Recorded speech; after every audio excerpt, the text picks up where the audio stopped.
Hey everybody, Kil2 back finally with some content for you. As usual, I have a busy day, so I want to try to sneak this one in quick, but I did get a fight last night that I think is worth sharing. So before I start it, I do want to apologize for the break in content. Me and Kovarex both got super busy, mostly because I'm broke in real life, and I've also had some bad luck in Eve, so the times I have played haven't really resulted in anything I thought was worth sharing with you. So um, last night I got a little bit better stuff though. So here's a little fight. Now I am in a destroyer, which I realized is probably something I should do more often. Is try to fly cheap stuff since the market is completely destroyed right now, and I know a lot of you probably can't afford to fly anything bigger than a cruiser. And to be honest, I don't want to either. It's just ridiculous how much everything costs. So yeah, I got to fight in a destroyer, not only a destroyer but a cormorant, and I don't know if I should talk about the merits of the ship now or during the fight since the fight's a little long, but I guess I'll just say I think it's a really good place to be. It's really cheap, um, and doesn't take tons of skill points, and it's going to be generally underestimated, especially the cormorant. I mean, you could fly a thrasher.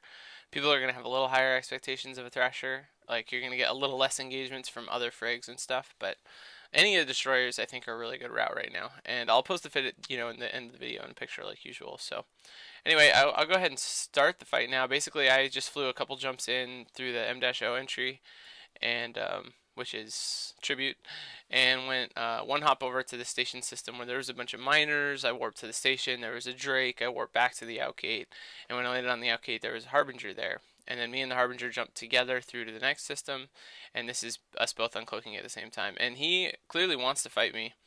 Um, I think an important thing to point out here, I mean, all the interesting stuff happens here while I'm in the process of trying to get him kind of locked down. But you have to be really careful with microwarp usage. You can see I do microwarp towards him, but then I turn it off.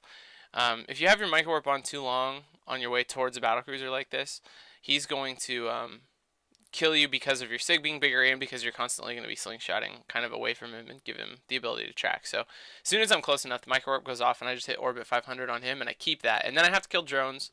I think that should be obvious, especially because they're Warrior 2s. His turrets really shouldn't be able to hit me at all. And as you can see, I'm lucky enough for him to not have a neutralizer. That's the other real big enemy for me.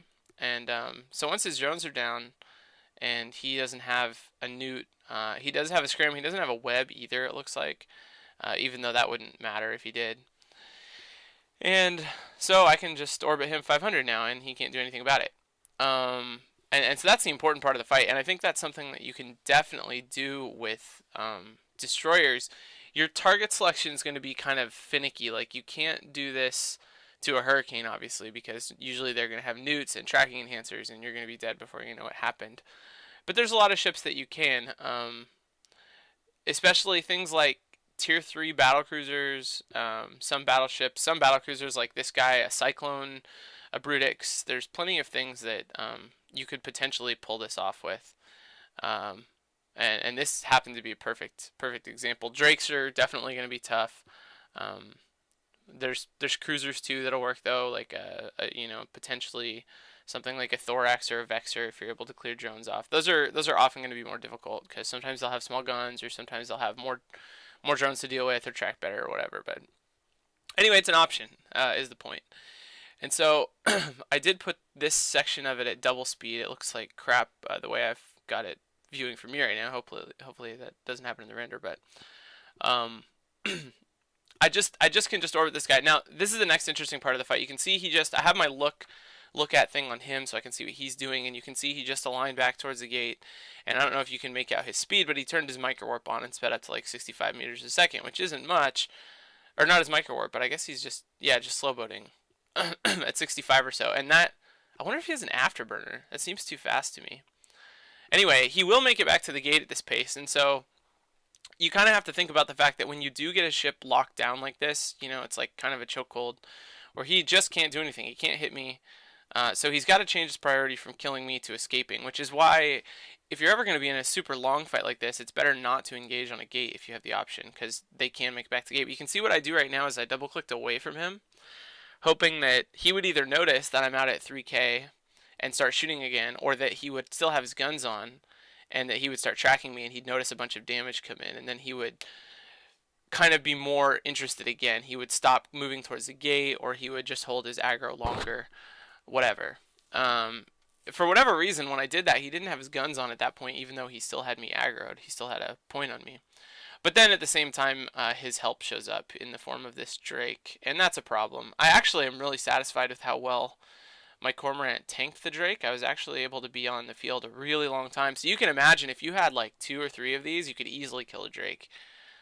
They get way better in numbers, and it would have been no problem at all for me to sit and tank, while a couple of us killed both these battlecruisers. But I couldn't quite tank this Drake well enough. I did overheat my top rack. I had an unfortunate timing on a reload, but I probably wouldn't have been able to bring him down anyway. I assume he has like 15 plates or something. My Cormorant actually does pretty solid damage. You'll get the number, I guess, on the Python screen at the end of the video, but um, it's pretty high, and it just took me forever to kill him. Um, and just a little too long.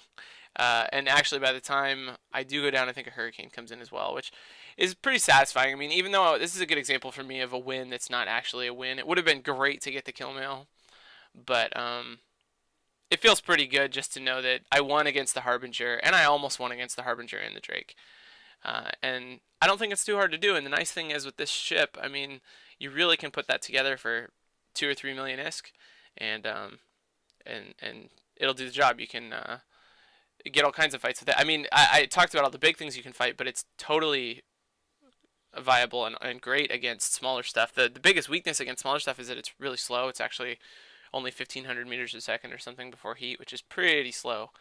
But you just totally, I mean, things like sabers or any of the faction frigs, anything you can get the point and web on is pretty much going to die to this. Other than other destroyers, some assault frigates are probably going to beat it. Things like, I don't know, vengeances or whatever might be hard.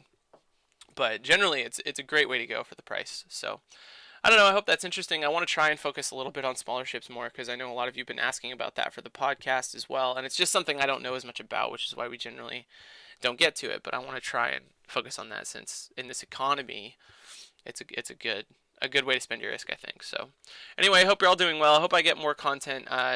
Don't be too surprised if this channel works like this, where there's bursts of content and then gaps. That's just kind of the way I play Eve. And whenever I'm playing, you'll be seeing content up, and whenever I'm busy, there'll be not much going on. But I'll always come back. I always have.